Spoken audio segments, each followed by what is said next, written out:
You know on some level that you are going to die. You've known it since you were a child. Someone told you and something inside you understood. But here's what's strange. You don't actually believe it. Not really. Not in the way you believe the chair beneath you is solid or that the sun will rise tomorrow. You know it. But your brain refuses to feel it as real. And that gap between knowing and believing is one of the strangest features of the human mind ever documented. It begins with a discovery made almost by accident. In 2019, neuroscientist Yair Dor-Zederman and his team at Bar Ilan University ran a series of experiments designed to measure how the brain predicts its own future. They used a technique called neural adaptation. Essentially, they measured how the brain responds when it encounters familiar things versus unexpected ones. The brain, being an extraordinary prediction engine, generates less electrical activity when something confirms what it already expected. It reserves its energy for surprises. What Dor-Zederman found was astonishing. When the brain was shown images paired with the concept of death, specifically when a person's own face was paired with words like funeral or burial, something unusual happened. The brain stopped predicting. It refused to update. It treated its own death the way a good bureaucrat treats an inconvenient report. It acknowledged receipt and then filed it away where it would never be seen again. This is not denial in the psychological sense. You're not suppressing the thought consciously. Your brain is doing something far more fundamental. It is structurally unable to simulate your own non-existence. Think about what death actually means. It means the absence of you. It means a world continuing on without any experience happening inside you. But your brain can only ever model the world from the inside.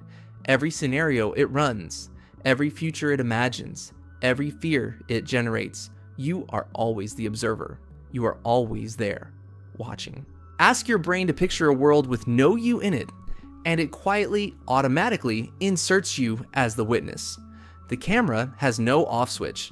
Psychologist Arno Wiesman at the University of Kent has spent years studying what he calls mortality salience, the state of heightened awareness that occurs when people are reminded that they will die. What he found is that even brief reminders of death create measurable anxiety that people immediately and unconsciously move to eliminate. Not by confronting death, not by accepting it, by reaffirming everything that makes them feel permanent. Their beliefs, their legacy, their group identity, their sense of meaning. The brain, when nudged toward the void, grabs hard for something solid. This is not weakness. This is architecture. Your brain has one job above all others: keep you alive long enough to pass on your genes. Death is the ultimate failure state. So, your brain evolved powerful machinery to keep you motivated, engaged, hopeful, and oriented toward the future. An organism that truly internalized its own mortality, that felt in every cell the certainty of its coming extinction, would have a very hard time getting out of bed in the morning. Evolution had no use for that, so it built something remarkable instead.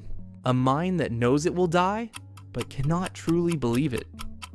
Psychoanalyst and cultural theorist Ernest Becker spent most of his career arguing that this gap is not a bug.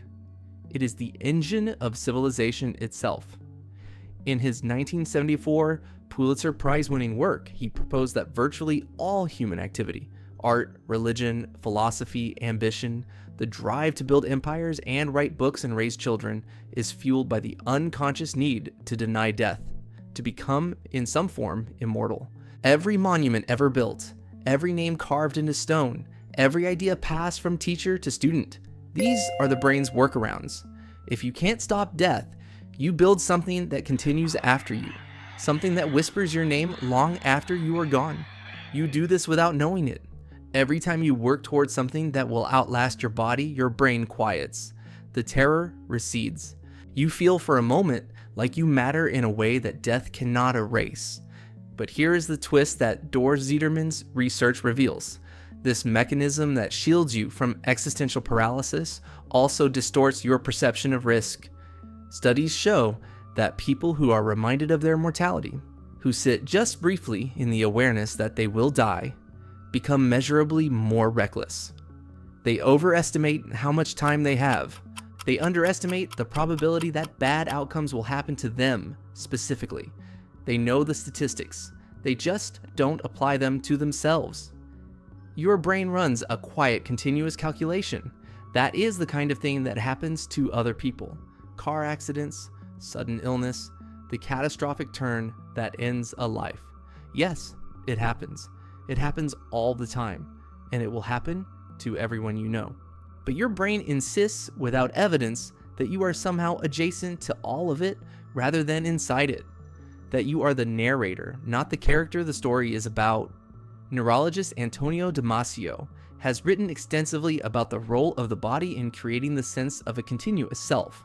He argues that the brain's constant monitoring of bodily states, heartbeat, breath, the hum of a living system, is what generates the feeling of existing right now, in this moment, as a particular person. That feeling of aliveness is so immediate, so constant, so total, that it becomes impossible to imagine its absence. Your existence feels like the default state of the universe, and its ending feels like a category error, something that simply does not compute. So what happens when people do come close? When the gap closes, even briefly? When death stops being an abstraction and becomes something immediate and real? People who survive near-death experiences, who come back from the edge of what the body can endure, often describe a profound shift. Not fear, but clarity. A sudden and overwhelming sense of what actually matters. The trivia falls away. The small resentments dissolve. The things they spent years straining toward suddenly reveal themselves as hollow, and the things they overlooked, the texture of an ordinary afternoon, the warmth of another person, the strange miracle of simply being conscious in a world that exists at all, rush in to fill the space. This is the brain, briefly deprived of its protective distance, seeing without the filter. And nearly everyone who has been there says the same thing. They wish they had seen it sooner. They wish they had not needed the fall to remember what they were falling toward. Dor Zuiderman himself, in interviews after his research was published, spoke about this with unusual candor. He said the brain's inability to process its own death is not something to be overcome. It serves a purpose. But occasionally and carefully confronting it, sitting with the knowledge not just as a fact, but as a felt reality, can redirect an entire life. There are traditions that have known this for thousands of years. Stoic philosophers practiced what they called memento mori, the deliberate daily reminder of death. Not to be morbid, not to live in dread, but to use the awareness of ending as a tool for clarity. To ask every morning whether the day ahead was being spent on what actually mattered. Buddhist contemplative practices go further still. Meditation traditions that include death awareness, where practitioners sit with the vivid embodied imagination of their own dying. Report not terror, but release. The self that the brain so carefully protects and preserves is seen, briefly, as something more flexible than it felt. Something that can loosen without dissolving. And what both traditions found, separated by thousands of miles and centuries, is the same thing the neuroscientists are now measuring in the lab. That the brain's refusal to believe in death is the source of enormous energy, enormous ambition, and enormous distraction. And that the rare, quiet willingness to look at it directly, not to wallow, but to see, clear something, create space, brings a kind of aliveness that the shield, in protecting you, was actually blocking. You know, on some level, that you are going to die. You have always known it, but you walk through your days with the quiet, persistent, ancient sense that you will be there tomorrow and the day after, and for a long time still, that there will be time to do the thing, time to say the thing, time to become who you are still becoming.